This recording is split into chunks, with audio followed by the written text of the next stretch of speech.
students, how are you all? This is Garima Rathore, your chemistry educator, again here to welcome you all to the digital platform of Sri Karni Academy and Edutech. Students, हम लोग हमारी organic chemistry का one of the most important topic haloalkanes कर रहे थे और उसमें हम लोग ट्राई हेलो डेरिवेटिव्स कंप्लीट कर चुके हैं।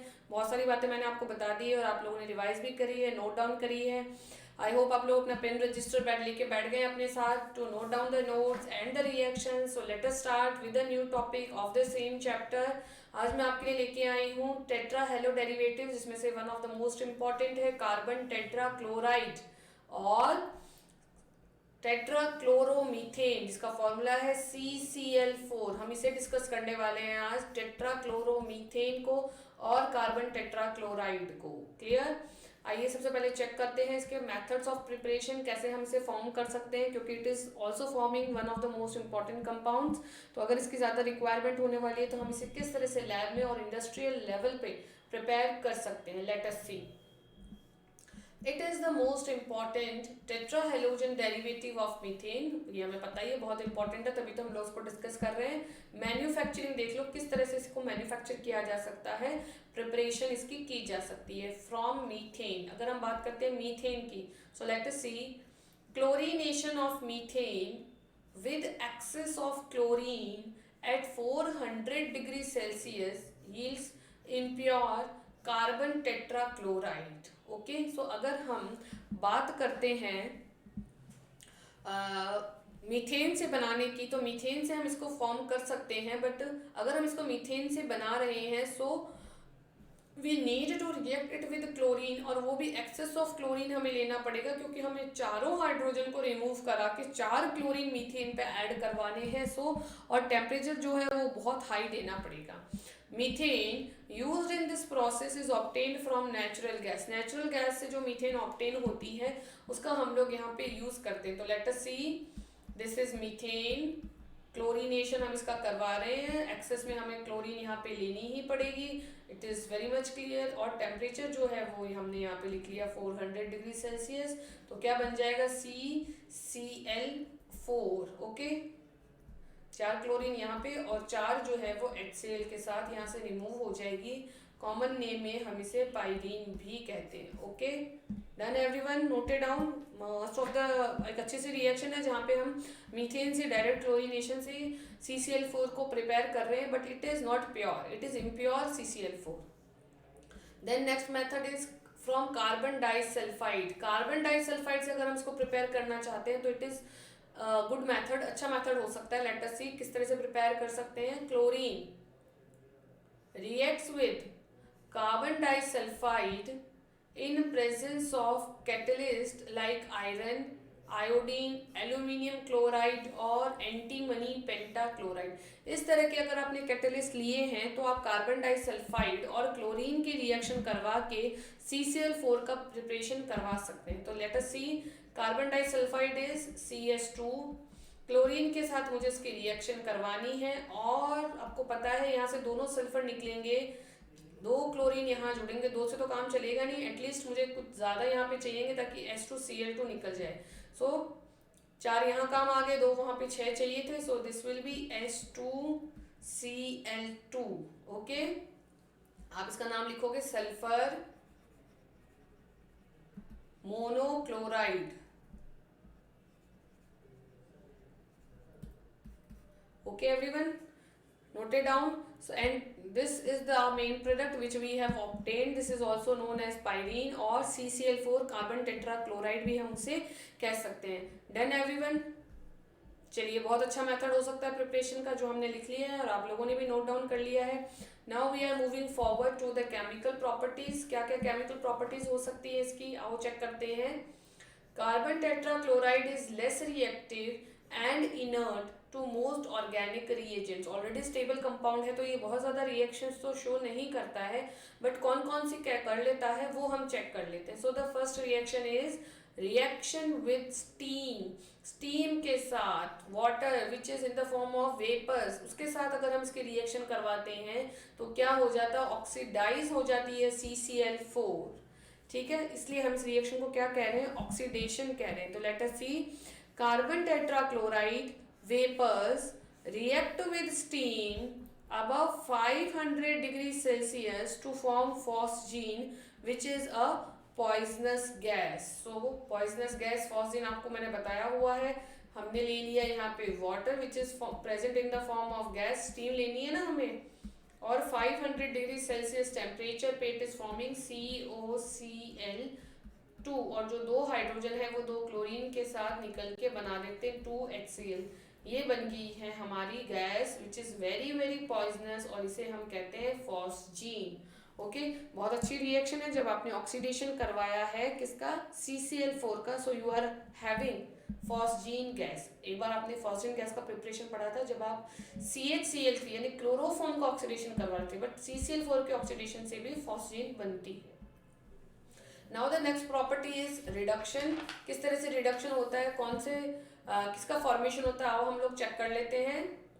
It is reduced by moist iron filling into chloroform. सबसे सिंपल रिएक्शन है, क्लोरोफॉर्म का फॉर्मेशन होगा. रिडक्शन किसके प्रेजेंस में कराना है, आयरन फिलिंग्स आपको लेना है. इससे ज़्यादा सिंपल रिएक्शन और क्या मिलेगी. तो CCl4 we want to add hydrogen, एक यहाँ पे जुड़ने के लिए, क्लोरीन को ले जाने के लिए. सो यहाँ पे मैं Fe लिख लूँ और Fe प्लस H2O. क्यों लिखा है H2O, क्योंकि मॉइस्ट आयरन है, दैट इज वाई. सो क्या बनेगा CHCl3 प्लस HCl. वहाँ पे आपने इसको क्लोरोफॉर्म का प्रिपरेशन पढ़ा था, यहाँ पे आप CCl4 की प्रॉपर्टी से पढ़ रहे हैं. सो एट लास्ट आपको हमें पता चलता है कि रिएक्शंस का रिपीटेशन स्टार्ट हो जाता है. जब हम बहुत सारे रिएक्शन पढ़ लेते हैं तो रिएक्शंस का जो है रिपीटेशन स्टार्ट हो जाता है अपने आप से.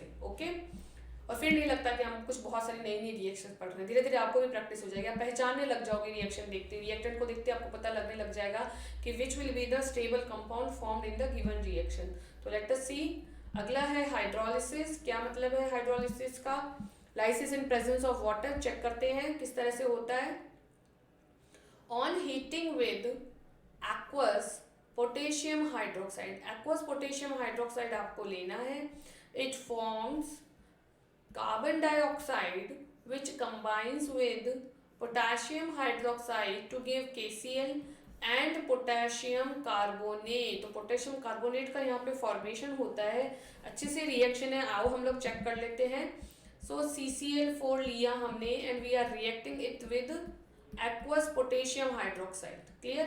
तो आपको पता है यहाँ से 4 Cl निकलेंगे तो एटलीस्ट 4 पोटेशियम तो हमें चाहिए ही चाहिए. सो लेट अस सी. अब यहाँ पे क्या बनेगा, C. यहाँ पे जुड़ेंगे 4 OH एक ही कार्बन पे, which is very very unstable, plus 4 KCl. Clear है. तो ये तो बहुत अनस्टेबल हो गया, it is not very stable. So यहाँ से किसका रिमूवल हो जाता है, H2O का, और यहाँ से भी हो जाता है H2O का रिमूवल. ओके, सो मैं लिख दूँ -2H2O. क्या बच गया, CO and CO. So we are having only carbon dioxide with us. Okay, ये हो गई आपकी रिएक्शन. अब कार्बन डाइऑक्साइड जो है it has been formed.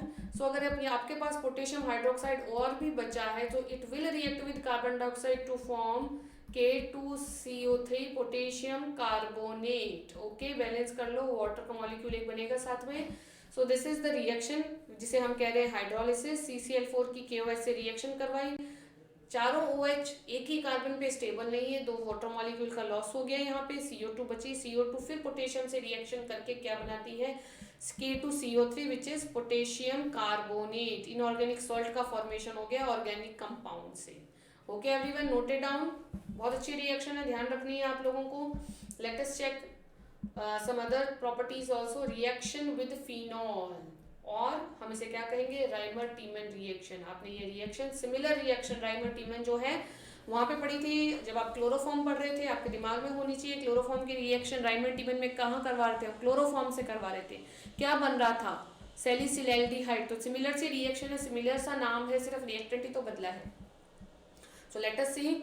It combines with phenol in presence of sodium hydroxide. Similar condition से देखो, to form salicylic acid. वहाँ पे सैलिसिल्डिहाइड बन रहा था क्योंकि CHCl3 था, इसके पास एक हाइड्रोजन था. लेकिन अब जो हमारे पास रिएक्टेंट है इसके पास हाइड्रोजन ही नहीं है, इसलिए एल्डिहाइड नहीं बल्कि सीधा एसिड बन जाएगा. ओके, सो लेट अस सी. ये आ गया हमारा CCl4. यहाँ पे मैं ले रही हूँ फिनॉल. रिएक्शन होती है इन the presence of a base, sodium hydroxide ले लिया, ओके। यहाँ से यहाँ पे क्या बनेगा देखिए, दिस इज OH और यहाँ पे लग जाएगा COOH, isn't it clear everyone. यहाँ पे मैं लिख देती हूँ 4NaOH, जो काम आ जाएंगे हमारे 4NaCl के लिए, and 2 water molecules will be form. This compound is known as salicylic acid. So क्या ध्यान देना है आपने कि when you are reacting chloroform with phenol, then you got salicylaldehyde, which is also known as Reimer-Tiemann reaction. And when you are reacting pyrene or carbon tetrachloride with phenol, then also you are performing Reimer-Tiemann reaction. दोनों reaction similar है, but product अलग अलग है। एक में salicylaldehyde मिला था, दूसरे में salicylic acid आपको मिला है। Okay everyone, noted down the reaction. I think note down कर लिया आपने। Move on करते हैं to the next reaction, unsaturated halides. तो इसी के साथ अब हम लोग स्टार्ट कर रहे हैं अनसैचुरेटेड हैलाइड, यानी कि you can be having a double bond और triple bond within the compound, और हेलोजन एटम जो है वो भी ऑलरेडी प्रेजेंट होगा विद इन द कंपाउंड। और चेक कर लेते हैं हम इस तरह की कौन से कंपाउंड्स हो सकते हैं। सो इसमें हम लोग डिस्कस कर रहे हैं सबसे पहले विनाइल क्लोराइड और क्लोरोएथीन। दिस इज द कंपाउंड, बहुत फेमस है विनाइल क्लोराइड। आपको आप ध्यान दो, आप लोगों ने सुना होगा PVC, पॉलीविनाइल क्लोराइड। अगर आप विनाइल क्लोराइड का पॉलीमराइजेशन करवाते हैं तो आपके पास आता है PVC, बहुत इंपॉर्टेंट पॉलीमर है, आपके पॉलीमर वाले चैप्टर में भी आएगा, आगे आपको पढ़ना ही पड़ेगा, डिटेल डिस्कशन तो करनी पड़ेगी उसकी। सो CH2 डबल बॉन्ड CHCl, यहाँ पे आपको क्या देखना है, ध्यान क्या देना है, विनाइल का मतलब क्या है, when your halogen is directly attached to the carbon which is doubly bonded, okay, which is sp2 hybridized. यूँ समझ लो, sp2 हाइब्रिडाइज्ड कार्बन से अगर आपका हेलोजन अटैच है, तब हम इस तरह के कंपाउंड्स को कहते हैं विनाइल क्लोराइड्स, ओके, या vinyl halides, okay. So vinyl chloride can be synthesized by a number of methods, लेकिन हम यहाँ पे जो जरूरी मेथड्स है वही डिस्कस करेंगे।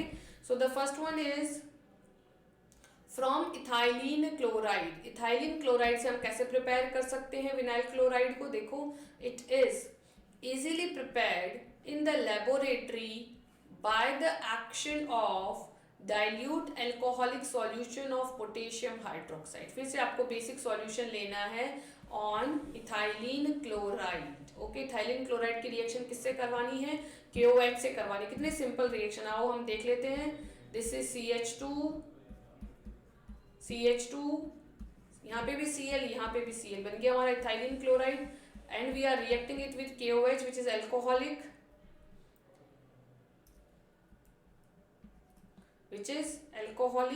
आपको पता है अल्कोहलिक KOH हमेशा अनसैचुरेशन लेके आता है, तो ये क्या करता है, CH डबल बॉन्ड CH2, तो यहाँ पे तो CH2 है, यहाँ से क्लोरीन जो है वो रिमूव हो गया है, और यहाँ पे CH और ये Cl, यहाँ से भी एक हाइड्रोजन जो है, यहाँ से क्लोरीन रिमूव हुआ है, यहाँ से हाइड्रोजन रिमूव हुआ है, और तब जाके हमारे पास आया है vinyl chloride. So you can see here KCl, यहाँ से जो Cl निकला वो तो KCl के साथ, K के साथ चला गया, OH के साथ यहाँ वाला हाइड्रोजन जाके क्या बना देता है, water. So this is known as vinyl chloride, okay. Chlorine is attached to the carbon which is doubly bonded itself, okay.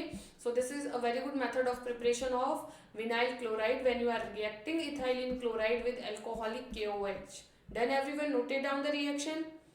Let's move on to the next reaction. From ethylene, अगर हम ethylene से इसकी reaction करवाते हैं तो हमें क्या करना पड़ेगा, free radical chlorination of ethylene at 500 degree Celsius yields vinyl chloride. Vinyl chloride का फॉर्मेशन होता है कब, जब हम इथाइलिन का डायरेक्ट क्लोरीनेशन करवाते हैं और टेम्परेचर हमें लेना पड़ता है near about 500 degree Celsius, okay. तो आइए ले लेते हैं हम reaction. We are using ethylene, so it is CH2 double bond CH2 trying to react chlorine with it, और टेम्परेचर ले रहे हैं 500 डिग्री सेल्सियस।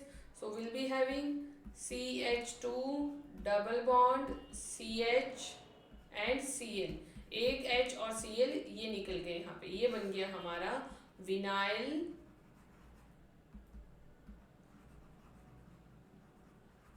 क्लोराइड। ओके, तो आपने दो मेथड देख लिए, एक में आपने इथाइलिन से फॉर्मेशन किया है, एक में आपने इथाइलिन क्लोराइड से फॉर्मेशन किया है of vinyl chloride. Vinyl chloride की पहचान आपको बता दी। विनाइल क्या होता है? जब भी आपका हेलोजन डबली बॉन्डेड कार्बन से अटैच हो, इसके बाद में भले कुछ भी हो, उसके बाद हमें मतलब नहीं है, चाहे ऐसा हो या CH3 CH यहाँ CH3 हो, ठीक है, उससे हमें मतलब नहीं है। लेकिन अगर हमारा कार्बन, वो कार्बन जिससे हेलोजन बॉन्डेड है, अगर वो डबली बॉन्डेड है खुद इटसेल्फ, sp2 हाइब्रिडाइज्ड है, तो हम इस तरह के सारे कंपाउंड्स को उस कैटेगरी में डालते हैं, विनाइल हैलाइड की कैटेगरी में। Okay everyone, noted down the reaction. Okay, let us move to the next reaction. Allyl iodide, अब हम बात करें एलिल आयोडाइड्स की और 3 आयोडोप्रोपीन की। Clear everyone? और चेक करते हैं एलाइल का क्या मतलब है। देखो, एलाइल हैलाइड्स का मतलब है कि हेलोजन तो प्रेजेंट होगा, ठीक है, डबली बॉन्डेड कार्बन भी होगा, बट हेलोजन इस बार डायरेक्ट डबली बॉन्डेड कार्बन से अटैच नहीं है। अगर आप थोड़ा सा ध्यान से देखेंगे तो क्लियर हो जाएगी बात। यहाँ पे जो हेलोजन एटम अटैच है, it is not to sp2 hybridize, ये खुद तो sp3 हाइब्रिडाइज से ही है, बट आगे वो कार्बन जिससे हेलोजन बॉन्डेड है, वो कार्बन ऐसे कार्बन से बॉन्डेड है which is bonded to a double bond और which is sp2 hybridised. Clear?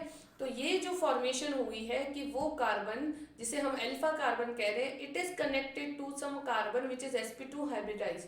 इस तरह के स्ट्रक्चर को, इस तरह की फॉर्मेशन को हम एलाइल हैलाइड्स कहते हैं।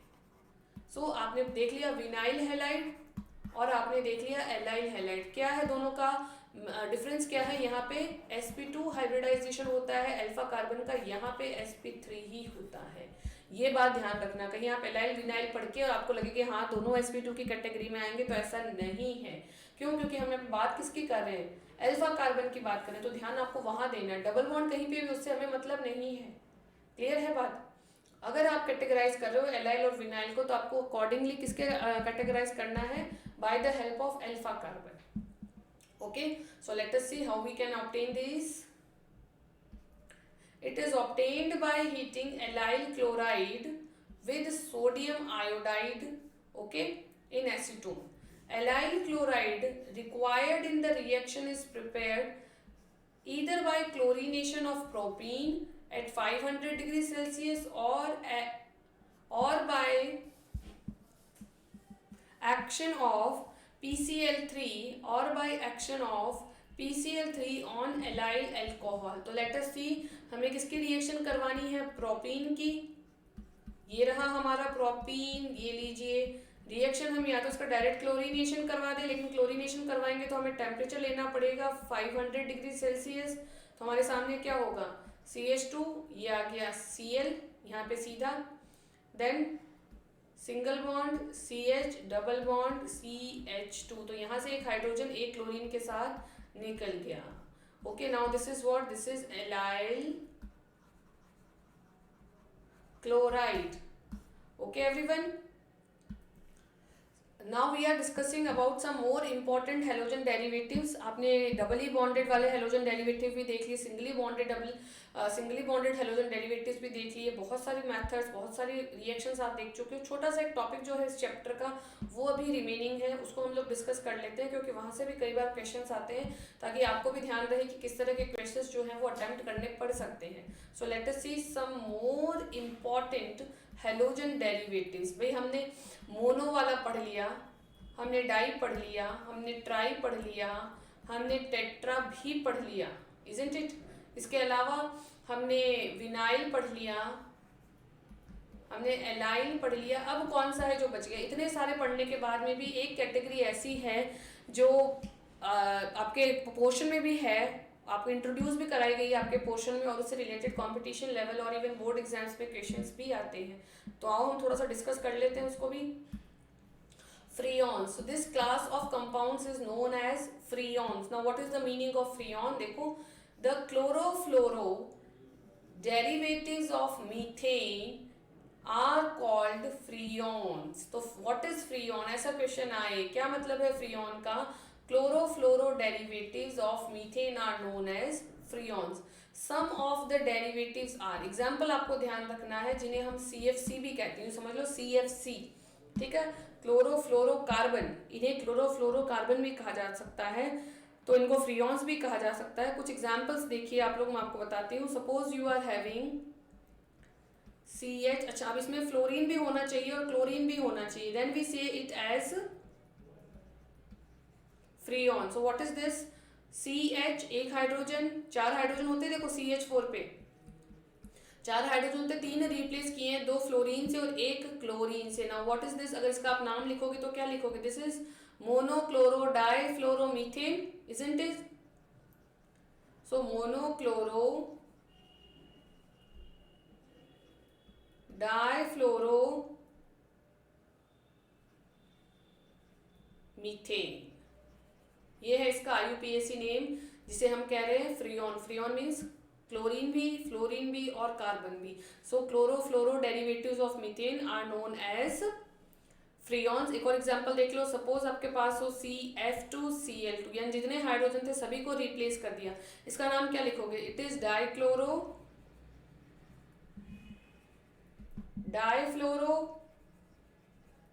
Methane, isn't it?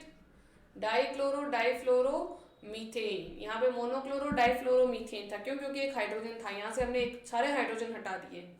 So these are known as freons. Definition आपके सामने है, और चेक कर लो नेक्स्ट पॉइंट क्या बता रहा है। फ्रियॉन और फ्रियॉन 1,2 दैट इज CF2Cl2। ये जो CF2Cl2 है, इसका एक और नाम है, it is also known as freon 1,2। It is also known as Freon 1,2 is prepared by treating carbon tetrachloride